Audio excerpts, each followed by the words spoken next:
Hello, once again, this is Brother Teacher.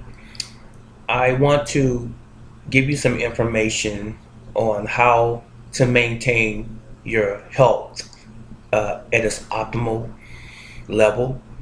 And there's four things that I would recommend to you for the best health, or to have excellent health even, or as close to excellent health as you possibly can. I've said this in time past. I'm not a medical doctor, I'm not a scientist, and so forth. So this information is for uh, entertainment and informational purposes. And just be advised that anything that you follow that I might be saying in this video uh, is at your own risk. Now, uh, since I've already done that part, let me tell you the real deal. There is no risk to the things that I'm about to tell you, but I had to do that waiver, or excuse me, that disclaimer, as it were. But here's the real deal. If all of those that are under the sound of my voice listening to this video have common sense, then everything that I'm about to tell you makes perfectly good sense. Number one, you need to make sure that you're eating. Don't exclude drinking. You know you need water, fresh water. You want to make sure that you're eating foods that are nutritionally dense. Foods that have nutrition, ladies and gentlemen, not junk food. Now, that's another subject, topic of another video, again, maybe. But I'm sure most of us have an idea already what junk food is. If you don't, leave your concerns in the comment section below at the end of the video, and I will address that for you if you don't know that for some reason. But foods that contain nutrition, vitamins, minerals, amino acids, all of the things that are necessary for your proper health in terms of nutrition, vegetation, fruits and vegetables, of course. And I'm going to leave it at that. You can do the rest in your leisure. But that's number one. Foods that contain nutrition. And they must monopolize your diet. If you're going to eat junk food, in other words, don't let junk food overtake your regular diet. In other words, if you have a pie, which is a circle, you don't want half of what you eat to be junk food and half of what you eat to be nutritionally beneficial food. You want to have the majority nutrition, and the least amount should be junk food if you just have to have it. I like my occasional chocolate chip cookies, for example, but I don't eat chocolate chip cookies every single day. Chocolate cake, pies, and candy and puddings and things like that. That is not my main staples. I eat nutrition. Okay? So, using that example of the pie again, make sure that 80 to 90% of what you eat is full of nutrition. And the smallest amount of percentage should be the junk food, or those things that you just particularly like the taste of. Okay, that's number one. Number two, you want to make sure that you exercise. Exercise is important, but for some reason or another, as people, especially in America, begin to age, they think that they don't have to exercise anymore. They can sit down, with their feet up and gain this abnormal amount of weight. And as long as they can get up and go to work and do most of the daily chores that they've been accustomed to, then they're okay. But they know for real, that they're not in good health. And it's only a matter of time when that weight is going to affect you in an adverse way. Diabetes, high blood pressure, heart problems, joint problems, and so on. So make sure that you get exercise. I would recommend and or suggest to you that you exercise at least 3 to 4 days a week, and at least a minimum of 30 minutes or more. And you want to include aerobic types of exercise within that regimen of exercise. In other words, you want something to get your heart beating fast. For some reason or another, there are people who believe that you can be, how should I say, subject to heart attack if you engage in high intensity exercises and your heart's beating fast.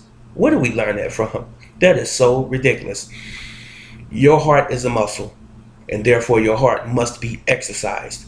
And it's only going to get that exercise if you put the physical you through the ropes, so to speak. So you need to get up, you need to do some jump rope or some jogging.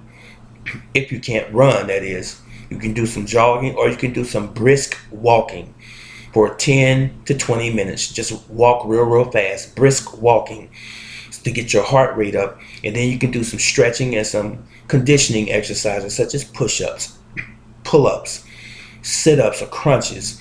There are modifications to a lot of these exercises that I just mentioned to you, and then there's a slew of other exercises that you can jump off into, but you must keep your body active because you want to have as much firm muscle tissue on your body as possible. And the more firm muscle tissue that you have on your body, the faster your metabolism will be, and you will burn more calories, more fat, in other words. Okay, that's number 2. Number 3 is possibly one of the ones that even I from time to time ignore because of work and so forth. And I know a lot of people are caught by this particular one, and that's rest. Your body is alive, ladies and gentlemen. We're not angels. We're not angelic beings yet. We're not celestial beings. We're not machines. We are biological machines, as it were. And with that said, we must rest. It is important for us to rest. Even your heart rests. It's pumping, relaxing, pumping, relaxing. When you breathe in, you're taking in oxygen and you relax, and you're letting out carbon dioxide. So your body knows to rest. So you have to put your whole body on shutdown by laying down and getting 6 to 8 hours of sleep. At least 6 to 8 hours of sleep, and some can possibly get 12 hours in, and if you can do that, that is good. Your body needs to repair itself, and that's why it's so important for your body to rest. If you've been up, moving around, at a job, especially a physical labor job, or even at one where you sit at a desk with a keypad sitting at a computer and so forth, you are still working. You're sitting up and you're putting a demand on your body, however subtle it may seem. Whatever the job is, you are still working your body, and your body is up for extraneous amounts of time, and your eyes are always open and they're blinking and so forth. Even they need to rest. So when you lie down at night or during the day, depending on what shift you're working on the job, if you're working, you need to close your eyes and you need to allow your body to rest. And you need to at least be in a situation where you get the REM sleep, the rapid eye movement sleep, the REM sleep. And the reason for this is when your body is really at its maximum in terms of rest, when you're really asleep. But other than that, all of these energy drinks, coffees and teas is chock full of caffeine and all of these other chemicals that's got your heart racing really fast, and then your mind wired and so forth, and then they cause you to crash at the end, and then you end up taking more energy drinks, which is detrimental to your health as well. So get rid of that stuff out of your diet, out of your normal routine, the energy drinks. I mean, there are so many things that you can be doing to perform at your peak, and you just have not been educated on those things. And I know it sounds like I'm ranting on, but again, number 3 is rest. You need to have rest. It is imperative. You cannot live from day to day on 2 hours of sleep, or 3 hours of sleep, or 4 hours of sleep. If you especially are middle age, 35 and above, my friend, you need 8 to 12 hours of sleep. At least 8 hours of sleep, and good sleep on top of that. We'll discuss that later. But there's a 4th one that is necessary for optimum health, and that is how you think. It is very, very important how you think. If you are an angry man or woman, if you have the so-called issues of life that I've talked about in time past, where things trigger you to be upset and you're walking around carrying your feelings on your sleeves because of bad relationships, or you're not doing good on your job, or you've been fired from your job, or you can't find employment and things of this nature, and you're just upset all of the time, that anger and anxiety will put you in your grave. It will cause other physiological problems with you, and then you're going to end up actually ill or sick. How you think, you have to understand that your mind is the center of who you are. And if your mind's not functioning right, then your body's not going to function right at all as well. So if you have any questions concerning this subject, I will address it with you, or to you, I should say. Please leave your concerns and your questions in the comment section below. And if you feel like my videos are of value to you, please like them. I would appreciate it very much, and share them with someone you care about as well. And we will see you in the next video. This is Brother Teacher. So long.